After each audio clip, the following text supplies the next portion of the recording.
Shri Radha Madhva ki jai.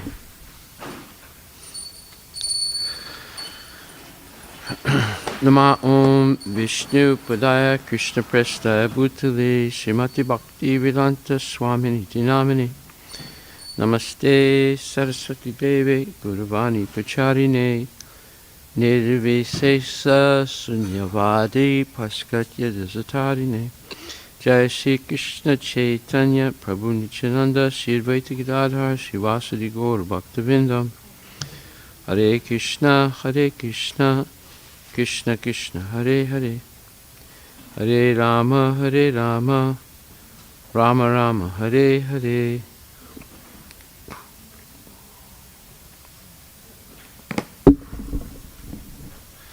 So today I have received homework from Samart and Shritan Prabhu, and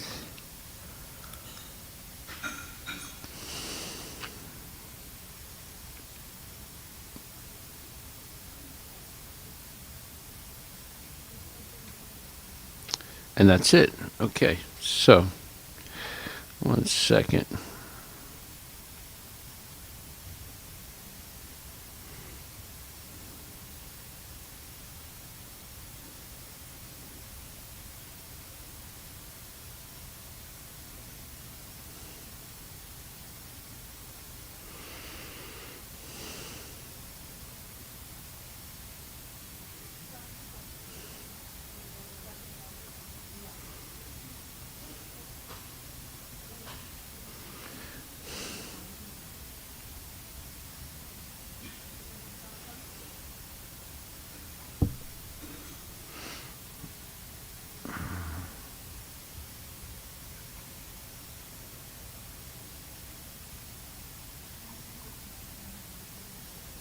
Okay, so let's start with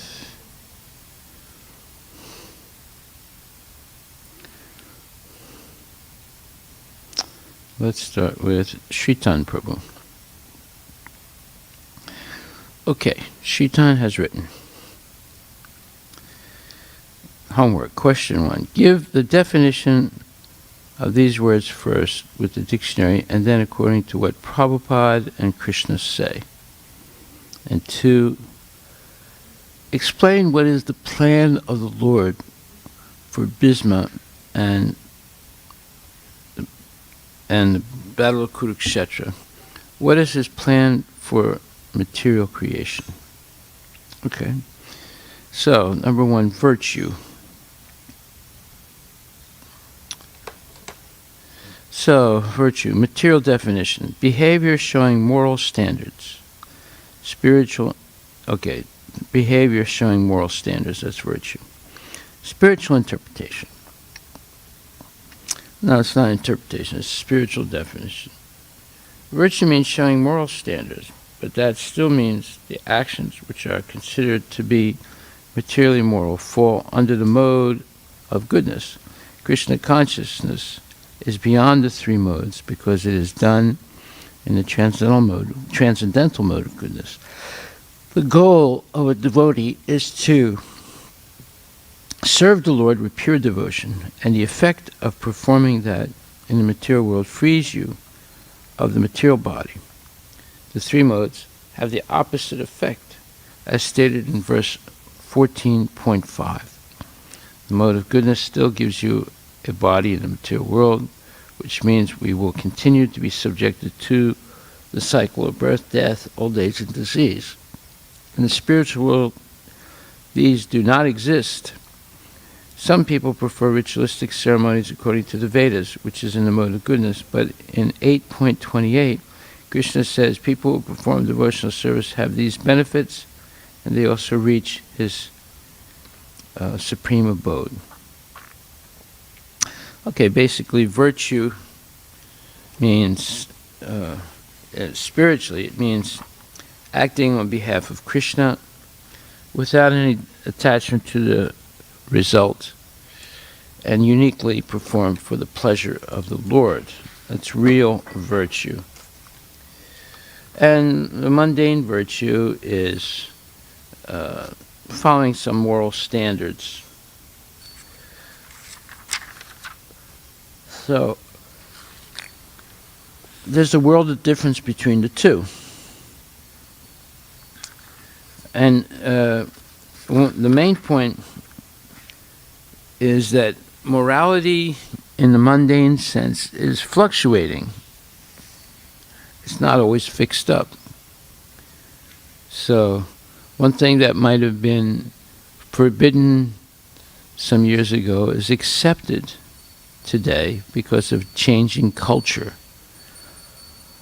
And therefore, one example is abortion, where it was not allowed before 1963 in the United States. Now it's allowed. So that shows you that what was morally wrong before now is morally right.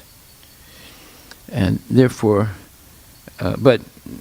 virtue in the spiritual definition is a continuous thing. It's not subject to change. So therefore, the definition of virtue according to Krishna consciousness is acting without attachment to the result and offering the result to Krishna, because one understands that Krishna is the proprietor of everything. Therefore, a devotee lives by the principle of nirasi, or nirasir, which means no attachment to the result, because one understands that everything belongs to Krishna. So, one does not stop acting. The Mayavadis will stop acting, so that's sinful. But devotees will act, but only for the pleasure of Krishna. That is spiritual and virtuous. Okay, so next definition, yoga. Material definition: a Hindu discipline involving meditation, breathing exercises, and the adoption of certain postures. These are practiced for increased health and relaxation. Spiritual definition, according to Bhagavad Gita. Yoga has categories such as Astanga Yoga, Dhyana Yoga, and Bhakti Yoga. This is what Sritan has written. The word yoga means to connect. Who or what exactly is the yogi connecting to? The goal of a yogi is to connect or reach Krishna. Meditation must be done upon something. And this something is rather a someone who is Krishna. The side benefits of a part of yoga might be better health and relaxation, but the main goal is to reach Krishna. The best path to take when doing this is Bhakti Yoga. Bhakti Yoga is to attain Krishna by devotional service. This means to always remember, we'd better say Bhakti Yoga is to connect to Krishna by devotional service. This means to always remember him and to do everything for his pleasure. There are 3 steps in realization of Krishna. There are the Brahman, Paramatma, and Bhagavan realizations.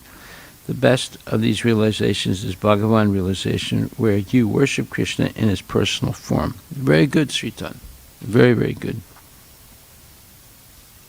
So we see how most of these words, although they're commonly used, have very different meanings when you look at the spiritual correct meaning as opposed to the materialistic, what you would say, a watered down meaning that doesn't really give you the essence of the meaning of that word. Now, prescribed duties.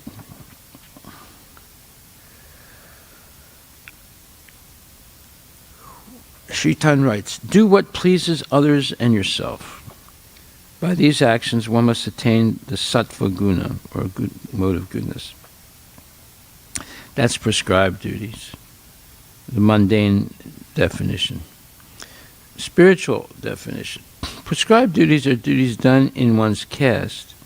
Arjuna was a Kshatriya, and therefore he had to uphold dharma. Even if one does his duties properly, one cannot be attached to them. This is said in Bhagavad Gita 2.47.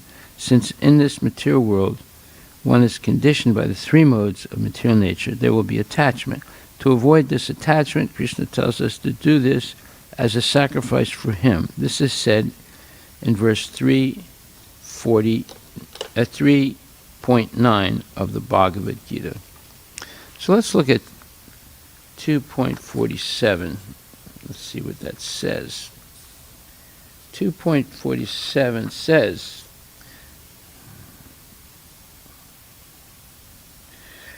Jatasya hi dhruvo mrityur dhruvam janma mritasya cha tasmat aparihaye rite natvam sochitam arhasi. One who has taken his birth is sure to die, and after death one is sure to take birth again. Therefore, in the unavoidable discharge of your duty, you should not lament. Let's see what he says. Let's see what Prabhupada says. One has to take birth according to one's activities of life. And after finishing one term of activities, one has to die to take birth for the next. In this way, one is going through one cycle of birth and death after another without liberation. This cycle of birth and death does not, however, support unnecessary murder, slaughter, and war. But at the same time, violence and war are inevitable factors in human society for keeping law and order. The battle of Kurukshetra, being the will of the Supreme, was an inevitable event, and to fight for the right cause is the duty of a Kshatriya. Why should he be afraid of or aggrieved at the death of his relatives, since he was discharging his proper duty? He did not deserve to break the law, thereby becoming subjected to the reactions of sinful acts of which he was so afraid. By avoiding the discharge of his proper duty, he would not be able to stop the death of his relatives, and he would be degraded due to his selection of the wrong path of action. Well,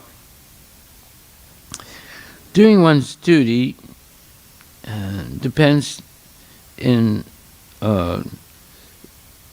some way to one's natural position, either as a Brahmana, Kshatriya, Vaishya, or Sudra. But regardless of what position one is in, if one offers the result of his activity to Krishna, according to the instructions of bona fide gurus, Shiksha and Diksha gurus, then he's properly executing his duty and offering without any result, any expectation of result for himself. So here it says, Arjuna, being a Kshatriya, his duty was to fight for the right cause. Now the cause of Duryodhana was the wrong cause. He was trying to usurp the kingdom of the Kuru dynasty from the rightful heirs. The rightful heirs were the Pandavas, especially Yudhisthira. So Duryodhana was fighting for the wrong cause, and the right cause that was that Yudhisthira, who was genuinely a devotee, Krishna wanted him to be the king, so that the people would not be misled and in the purpose of life. So therefore Arjuna fought on the side of his brothers in order to reestablish the principles of Dharma. Duryodhana had broken the principles of Dharma by trying to kill the Pandavas, by trying to strip Draupadi, by denying the Pandavas their rightful position as kings of the kingdom. There was a hereditary right. So we see that doing one's prescribed duty ultimately depends on who is the final beneficiary of their activity. So therefore it says, Yesnartat karmano nyatra lokamam karma bandhanai tadartam artakonte. So it says that one should perform all duties, all activities for the pleasure of Krishna. But if one acts for their own pleasure and does not serve Krishna, that's considered sinful, and they'll be punished for that. So therefore, by avoiding the discharge of his proper duty, he would not be able to stop the death of his relatives, and he would be degraded due to his selection of the wrong path of action. That's the whole point. So therefore, Bhagavad Gita 3:9 clearly says that all actions should be performed for the pleasure of Lord Krishna. Work done as a sacrifice for Vishnu has to be performed, otherwise work causes bondage in the material world.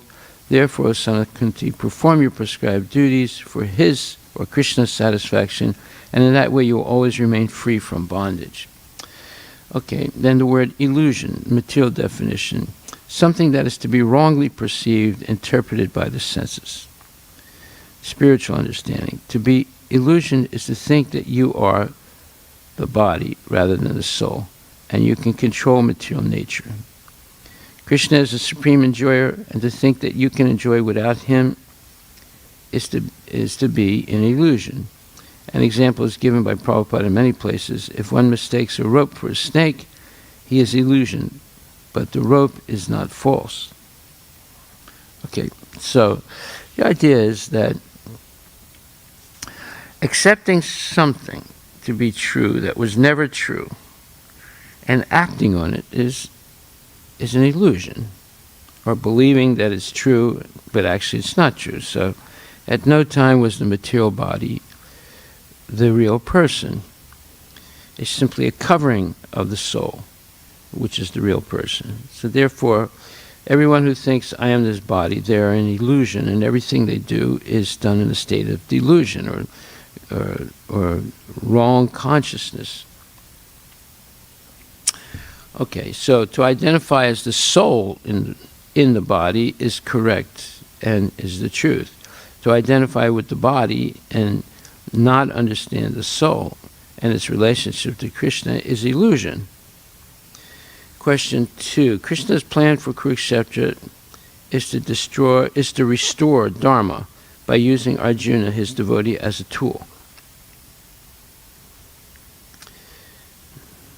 And Bhisma was not able to be victorious in the battle of Kurukshetra because he was on the side of evil. Although he is a devotee, a Mahajan, and one of the greatest warriors, he did not win because virtue always defeats vice. Okay, well, very good. Very good, Shritan. Yeah, now in your lives, you're all young still, in your lives, you have to know how to choose the right side and reject the wrong side in every activity. So let's take politics. Like in America, you have a two-party, two parties that vie usually for the presidency or for political position. There are more than two parties in the United States, but basically only people from these two parties will be elected. Very seldom are people elected from the lesser parties, like the Green Party or the Communist Party or the Libertarian Party. There are a whole bunch of parties, but only these two are usually elected. So, now when you have to vote, you have to decide, which party you think is the right party to govern the country. But in reality, if you look at it carefully, if you analyze things carefully, both parties are nonsense. And so therefore the people's choice is voting for the party that is the lesser evil. Both are evil, but one may be a little lesser evil than the other. That also is an illusion. They're both nonsense. But people usually vote like that. They say, well, the Democrats will do this, or the Republicans will do that. I think in this cycle of the election, the Democrats will do less damage to the country than the Republicans. I'll vote for them. Or in this cycle of election, I think the Republicans will do less damage to the Republic, to the government, to the United States than the Democrats. But actually, they both do damage every time they're elected. It's just a question of the degree of damage. Actually, the right thing would be not to vote for either party because they're both damaging the country. Okay, so very good, Shritan. Let's see what Samarth says.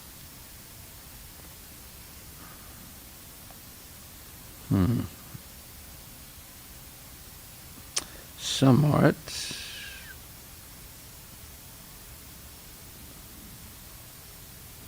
One second.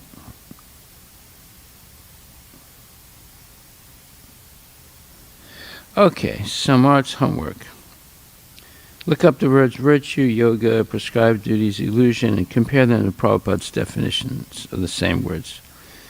Virtue, definition, behavior showing high moral standards, Prabhupada's definition, surrendering unto Krishna and following the instructions of Bhagavad Gita. Okay, good, simple but direct. Yoga, definition, the cessation of the modification of the mind, Prabhupada's definition, to perform loving devotional service unto the Lord and become conscious of Krishna through Bhakti Yoga. Good. Illusion, definition, a thing that is or is likely to be wrongly perceived or interpreted by the senses. Prabhupada's definition, the whole thing is illusion. Birth is illusion, the body is illusion, the bodily relationship and the country are illusion, the father is illusion, the mother is illusion, the wife is illusion, the children are illusion, everything is illusion. That is a negative answer. Everything you said is not false, but you didn't say what illusion. You just give a description of things that are illusion.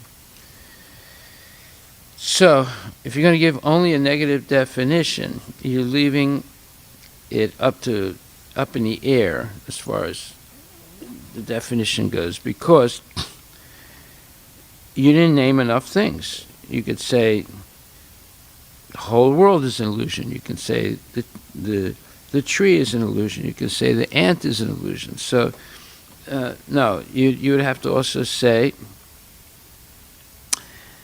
everything that is not eternal is ultimately an illusion, and reality is anything in relationship to Krishna and used in the service of Krishna is real, because it's connected to the eternal. Krishna is the supreme eternal. Now, when you say father is an illusion, mother is an illusion, they are temporary. So there's a difference between temporary and there's a slight difference between temporary and illusion. Temporarily they're existing, so therefore you can't say it's a complete illusion. So what you would have to say is to believe that the body is the person. That's an illusion. The body is simply a covering of the person.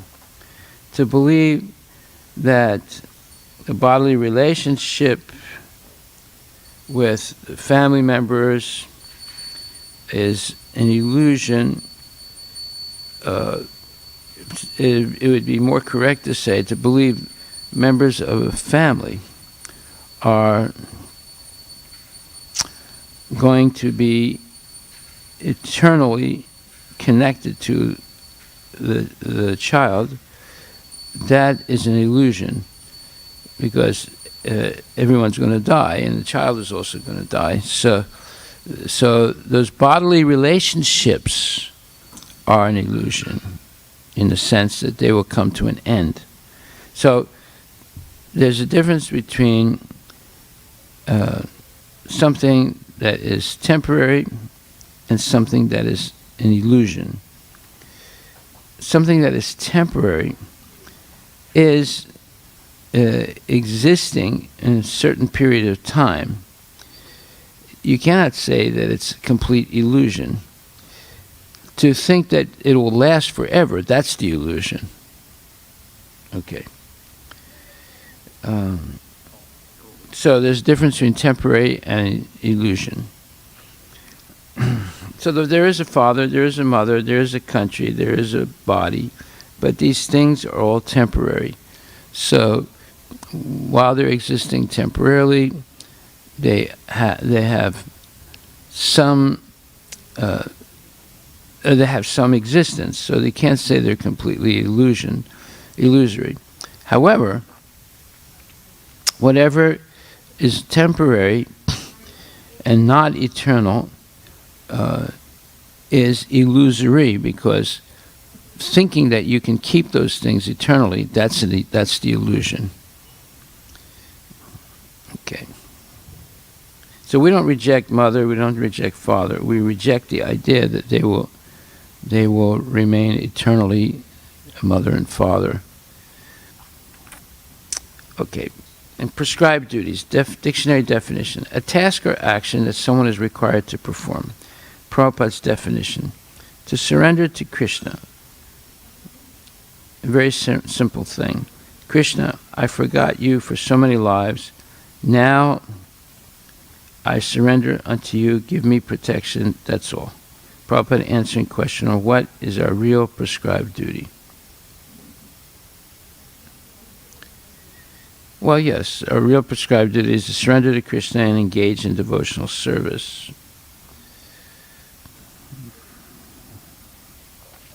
Okay. So, next, what is the plan of the Lord in the case of Bhisma, and what is the plan of the Lord concerning the material creation? The plan of Lord Krishna in the case of Bhisma is to establish the kingdom of virtue. Srila Prabhupada says in the purport, the Lord had to execute the plan of establishing the kingdom of virtue, and therefore his own devotees suffered temporarily in order to establish the conquest of virtue. The Lord wanted the Pandavas to win the war so that Yudhishthira Maharaj would become the king. Krishna's devotees suffered because some of them were on the Kaurava side. However, Bhisma was very happy for Yudhishthira Maharaj, although he was on the Kaurava's side. Krishna wanted to show Bhisma that vice cannot conquer virtue. This means that because Bhisma was on the Kaurava's side, he would not be able to conquer the Pandavas.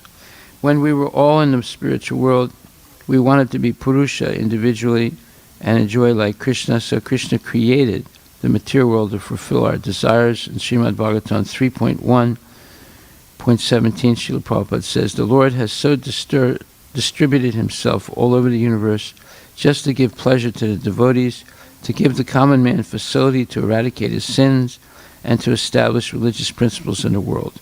This means that Krishna gave us the material world for a chance to come back to him also. Very good, Sritan, Samart. Okay, so now we will go on to today's lesson. And we stopped yesterday on text 12. Text 13.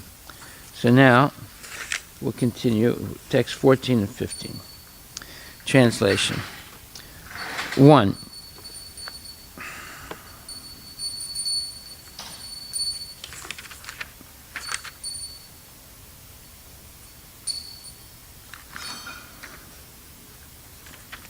So this translation says, 1. Yamaraj, Indra, the king of heaven, Niriti, Varuna, Chandra, the moon god, Agni, Lord Shiva, Pavana, Lord Brahma, Surya, the sun god, Vishvasu,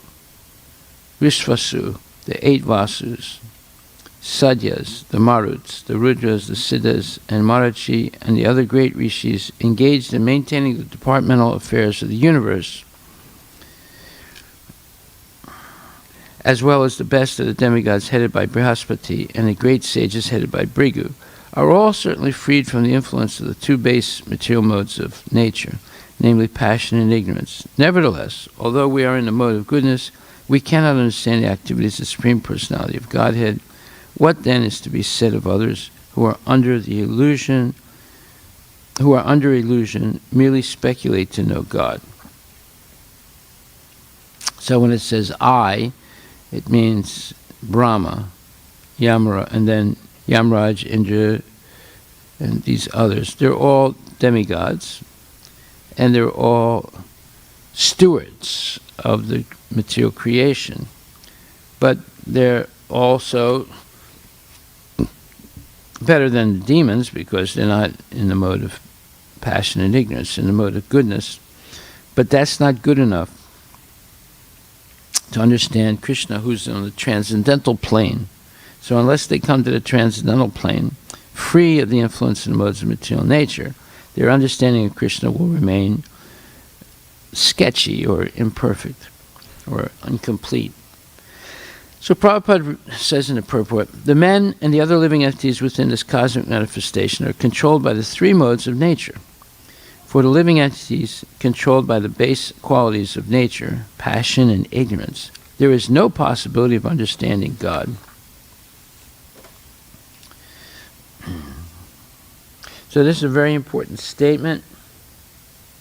So, your first homework for next week is to read 14th chapter, verses 1 to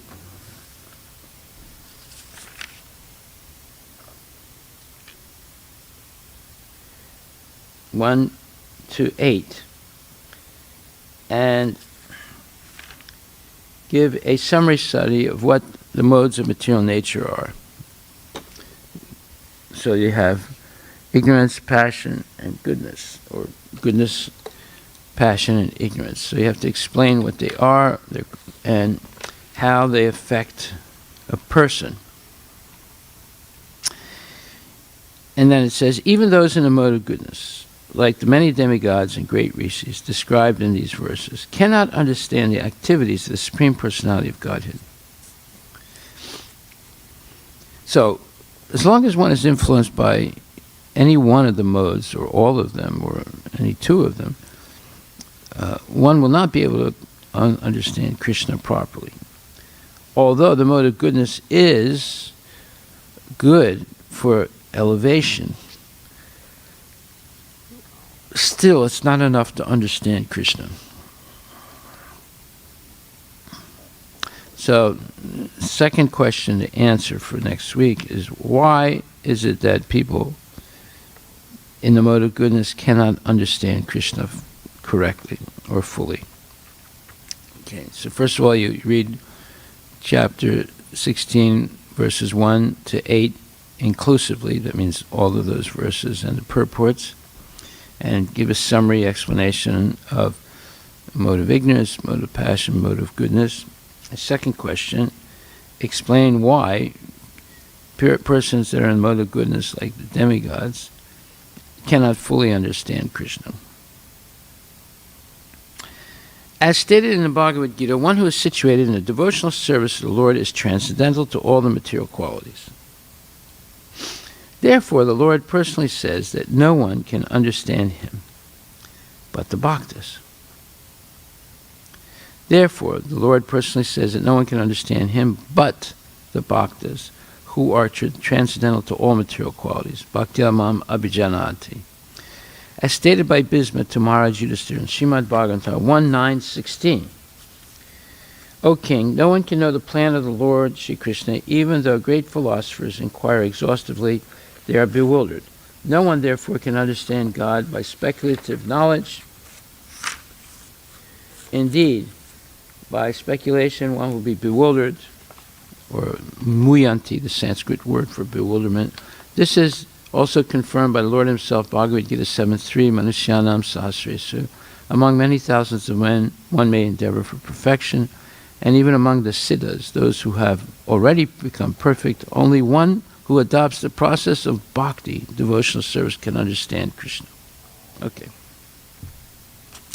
Text 16. As the different limbs of the body cannot see the eyes, the living entity cannot see the Supreme Lord, who is situated as the Supersoul in everyone's heart, not by the senses, by the mind, by the life air, by thoughts within the heart, or by the vibration of words, can the living entities ascertain the real situation of the Supreme Lord. Purport by Srila Prabhupada. Although the different parts of the body do not have the power to see the eyes direct the movements of the body's different parts. See, this is a brilliant example of Prabhupada's giving here. You use your eyes to see, but you have no way to see the eyes. So in the same way, Krishna is directing us all as Paramatma, but we do not see Paramatma. So that's a brilliant example of the eye and Paramatma, or the eyes and Paramatma. The legs move forward because the eyes see what is in front of them, and the hand touches because the eyes see touchable entities. Similarly, every living being acts according to the direction of the Supersoul, who is situated within the heart. As the Lord himself confirms in Bhagavad Gita, Sarva Shichaham Hridi Sanivisto Matak Smitir Gyanam Apahanamcha. I am sitting in everyone's heart and giving directions for remembrance, knowledge, and forgetfulness. Elsewhere in Bhagavad Gita it is stated, Ishvara Sarva Bhutanam Hridese Rijuna Tistati. The Supreme Lord, as the Supersoul, is situated within the heart. The living entity cannot do anything without the sanction of the Supersoul. The Supersoul is acting at every moment, but the living entity cannot understand the form and activities of the Supersoul by manipulating his senses. The example of the eyes and the bodily limbs is very appropriate. If the limbs could see, they could walk forward without the help of the eyes, but that is impossible. Although one cannot see the Supersoul in one's heart through sensual activities, his direction is necessary. So this is a brilliant verse, brilliant purport, brilliant example. And if you want to be a good preacher, you should learn this verse and purport to prove the existence of the Paramatma, or Krishna, in the heart of every living entity. Next verse, 17. The Supreme Personality of Godhead is self-sufficient and fully independent. He is the master of everyone and everything, including the illusory energy. He has his form, qualities, and features. And similarly, his order carriers,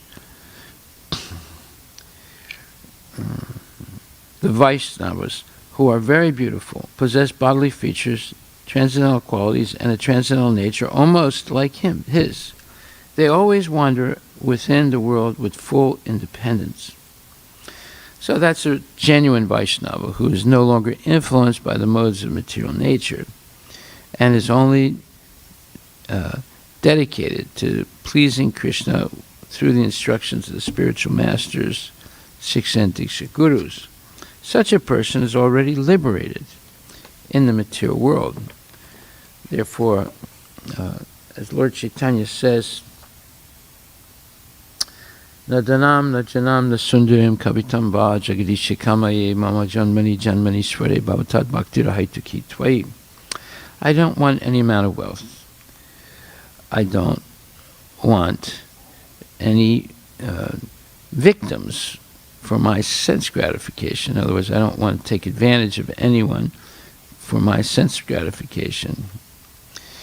And I have no desire either for liberation from the material world. I simply want to serve you, Krishna, birth after birth. So, this is a symptom of a pure devotee who acts in that way. They have no desire to exploit anyone else. their goal is not to make a profit in order to have money for sense gratification. And they're not even interested in being liberated from the cycle of birth and death. Their only interest is to please Krishna. So such a person is actually liberated because they're not going to commit any karmic, they're not going to get any karmic reaction for their activity. There's three types of karma. There's karma, vikarma, and akarma. So karma means acting according to the Vedas, but with attachment to the result. Vikarma is acting against the Vedas, the Vedic instructions, and one is engaged in sinful activity. And akarma means one acts but only for the pleasure of Krishna, according to the instructions of Guru and Sadhu, and therefore there's no positive or negative reaction to their work. That's the liberated state. And therefore they are nirasir. They don't have any desire to enjoy the result of their activity because they offer the full result of their activity to Krishna. So this is a position of factual liberation as opposed to what you would call phony liberation. The demigods are themselves conditioned by the modes of material nature, so they cannot liberate anyone from the cycle of birth and death. Only Krishna can do that. So therefore it says, Yamaraj was in the purport to this verse, Yamaraj was describing the Supreme Personality of Godhead, the Supreme Controller, but the order carriers of Yamaraj were very eager to know about the Vishnu Dutas, or Lord Krishna's or Vishnu's servants, who had defeated them in their encounter with Ajamila. Yamaraja therefore stated that the Vishnu Dutas, or the servants of Lord Vishnu, resemble the Supreme Personality of Godhead in their bodily features, transcendental qualities, and nature. In other words, the Vishnu Dutas or Vaishnavas are almost as qualified as the Supreme Lord. Yamaraj informed the Yamadutas, or the servants of Yamaraj, that the Vishnu Dutas, or the servants of Vishnu, are no less powerful than Lord Vishnu. Since Lord Vishnu is above Yamaraj, the Vishnu Dutas are above the Yamadutas, or the servants of Lord Yamaraj. Persons protected by the Vishnu Dutas, therefore, cannot be touched by the Yamadutas. Okay. Now text number 18. The order carriers of Lord Vishnu, who are worshipped even by the demigods, possess wonderful bodily features exactly like those of Vishnu, and are very rarely seen. The Vishnu Dutas protect the devotees of the Lord from the hands of enemies, from envious persons, and even from my jurisdiction, this is Yamaraj speaking, as well as from natural disturbances. So in other words, by surrendering to Krishna, one gains the protection of Krishna. And Krishna personally protects his devotees, called the Vaishnavas. Now, everyone else is under the protection of the demigods, but the devotees of Krishna are under his direct direction. Therefore, a devotee who is sincerely following the path of devotional service without any personal motive and uniquely working to please the Lord, Krishna says, Konteya pratijanihi nami bhakta panasyati, declared boldly, Arjuna, that my devotee will never perish. So one comes under the protection of the Lord. That is the best guarantee of protection. The Lord demonstrated that by protecting the Pandavas in the battle of Kurukshetra, which they were destined to lose, but because they chose to be on the side of the Lord, on the side of Dharma, although they were destined to lose, they won the war. So that should be a major lesson for us, that we should always be on Krishna's side. In every situation in life, we have to choose which side we're on. Are we on the side of genuine virtue, which means acting only for the pleasure of the Lord, with no personal motive other than to please the Lord? Or are we on the side of, let's say, evil, where we always have selfish desires and will be obliged at every point to exploit other people and animals, and in the attempt to control nature and natural forces, which is impossible. But we can have what we call relative success at doing that, but ultimately be defeated. Why defeated? Because it's the law of nature that when a person works for sense gratification, it will always be accompanied by misery. And it is impossible to control the forces of nature, although one may have limited success in doing that in a specific environment. We will ultimately fail. Everyone is ultimately going to fail because they get old, they get sick, and they die. And we're seeing that today. So, in the purport, Srila Prabhupada writes of this verse 18, Yamaraj has specifically described the qualities of the Vishnu Dutas to convince his own servants not to be envious of them. Yamaraj warned the Yamadutas that the Vishnu Dutas are worshipped with respectful obeisances by the demigods and are always very alert to protect the devotees of the Lord from the hands of enemies, from natural disturbances, and from all dangerous conditions in the material world. Sometimes the members of the Krishna Consciousness Society are afraid of the impending danger of world war and ask what would happen to them if a war should occur. In all kinds of danger, they should be confident of their protection by the Vishnu Dutas or the Supreme Personality of Godhead, as confirmed in Bhagavad Gita, Konteya Pratijanihi Nami Bhakta Pranashyati. Material danger is not meant for devotees. This is also confirmed in Srimad Bhagvatam. Padam padam yat vipadam natesam. In this material world, there are dangers at every step, but they are not meant for devotees who have fully surrendered unto the lotus feet of the Lord. The pure devotees of Lord Vishnu may rest assured of the Lord's protection, and as long as they are in the material world, they should fully engage in devotional service by preaching the cult of Sri Chaitanya Mahaprabhu and Lord Krishna, namely the Hare Krishna movement of Krishna consciousness. So, we'll stop right there, and your final homework is to explain the cult of Sri Chaitanya Mahaprabhu and Lord Krishna. A cult is, the meaning of it is the worship of something. Let's see what it says.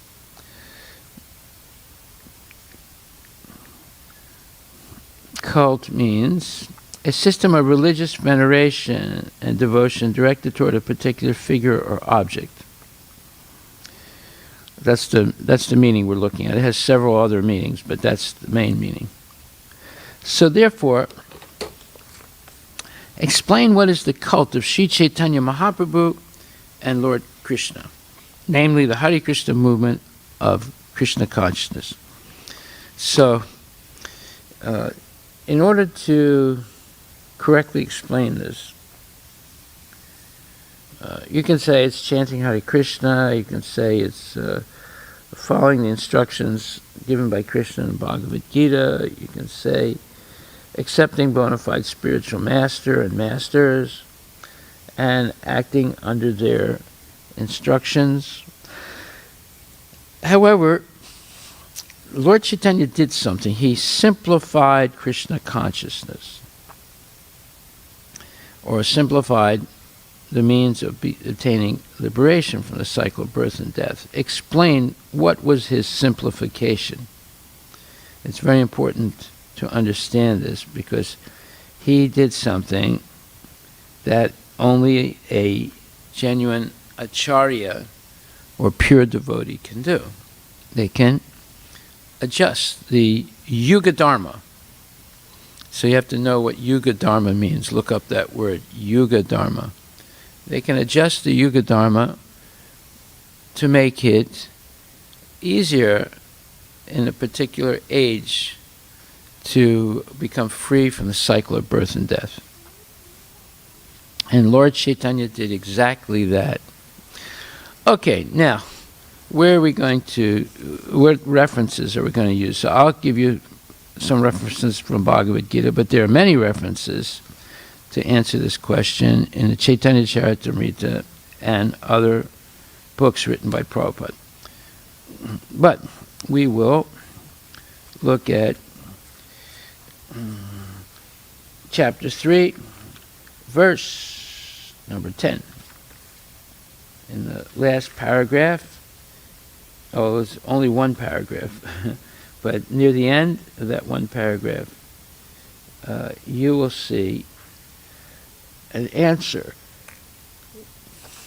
And then 9th chapter, 26th verse, you'll also see an answer to this question. What is the cult of Sri Chaitanya Mahaprabhu and Lord Krishna in the age of Kali? And then, so text, chapter 3, text 10, chapter 3, text 11, and 9th chapter, 26th verse.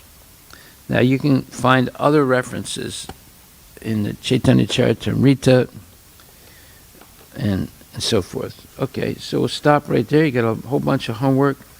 First, read chapter 14, verses 1 to 8 inclusively. Inclusively means completely. You don't stop at chapter 8, at verse 8. You read the whole verse and the purport. And then, to summarize the three modes of material nature. That's your homework 1. And homework 2 is, what was homework 2? Yeah, you want to explain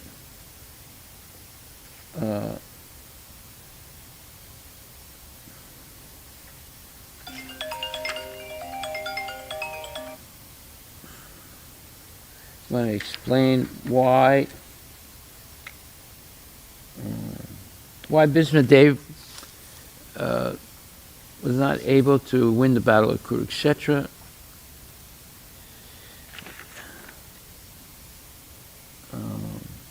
Did you write down homework 2?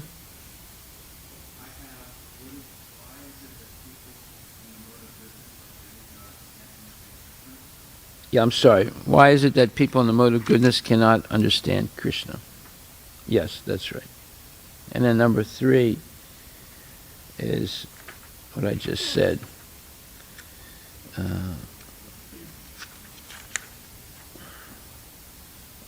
What is the special, what was the Yuga Dharma that Lord Chaitanya Mahaprabhu explains? Okay, the simplification that only a transcendental acharya can effect. So Lord Chaitanya gave the Yuga Dharma for Kali Yuga. Hari Bol. All glories to Srila Prabhupada Ki Jai.